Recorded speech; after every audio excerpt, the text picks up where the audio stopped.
بسم اللہ الرحمن الرحیم۔ سامعین کرام، السلام علیکم ورحمۃ اللہ وبرکاتہ۔ آج اگست کی 31 تاریخ ہے۔ آج کی تاریخ میں امریکہ نے اپنا انخلا مکمل کرنا تھا افغانستان سے، لیکن وہ آج کے بجائے گزشتہ رات 12 بجے سے پہلے اپنے آخری فوجی کو لے کر افغانستان کو چھوڑ چکے ہیں۔ ساری رات طالبان نے آزادی کا جشن منایا، کامیابی کا جشن منایا۔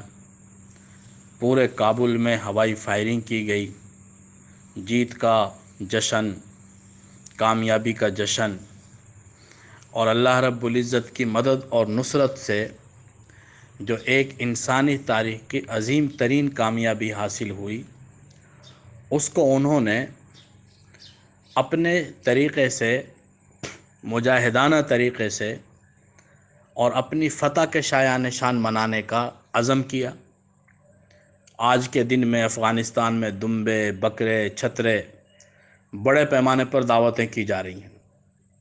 یہ صرف طالبان کی جیت نہیں ہے، یہ صرف افغانیوں کی جیت نہیں ہے، یہ کل عالم اسلام کی جیت ہے، پوری امت مسلمہ کی جیت ہے، اسلام کی اور اسلامی نظریے کی اور اسلامی نظام کی جیت ہے۔ اللہ تعالیٰ نے ایسا رعب ڈالا امریکیوں پر کہ انہوں نے یہ بھی گوارا نہیں کیا کہ 31 تاریخ تک مزید اس کو کھینچا جائے، اور ان کے اوپر ایک ایسا خوف اور ایسا رعب طاری تھا کہ بار بار یہ کہہ رہے تھے کہ مزید حملوں کا خدشہ ہے اور خطرہ ہے کہ کہیں کوئی ناخوشگوار واقعہ پیش نہ آ جائے اور مزید امریکی فوجیوں کی جانیں ضائع نہ ہو جائیں۔ آخری جہاز 12 بجے سے پہلے ان کا اڑا ہے، اس نے پرواز بھری ہے، اور خود انہوں نے اس بات کی تصدیق کی اور اعلان کیا اور کہا کہ خفیہ مقام کی طرف، نامعلوم مقام کی طرف اس جہاز کو بھیج دیا گیا ہے۔ یعنی یہ بتانا بھی گوارا نہیں کیا کہ وہ افغانستان چھوڑ کر کہاں گیا ہے۔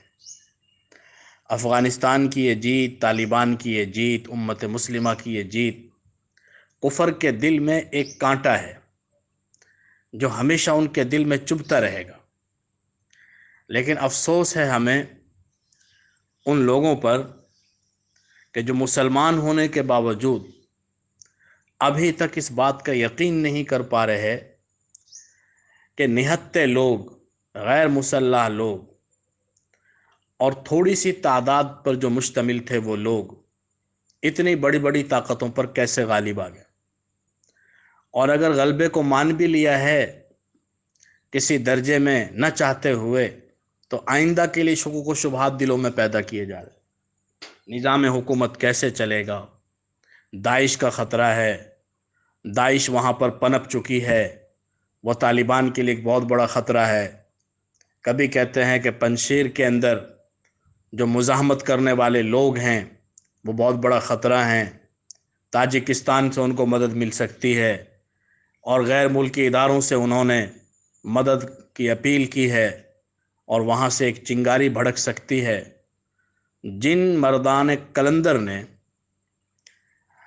40 ممالک کی فوج کو شکست دی، ذلیل و رسوا کر کے رکھ دیا سپر پاور کو، اندرونی اور بیرونی تمام طاقتوں کو ایک ہی لمحے میں ہرایا اور ذلت ناک طریقے سے شکست دی، اب ان کے سامنے چھوٹے چھوٹے خطرات کو پیش کرنا، جنہوں نے آگ کے بڑے بڑے الاؤں پر قابو پایا ہو ان کو چنگاری سے ڈرانا، جنہوں نے بڑے بڑے اژدہا کے سر کچل دیے ہوں ان کو سانپ کے بچوں سے، سپولوں سے ڈرانا، اصل میں یہ مغلوبیت ہے۔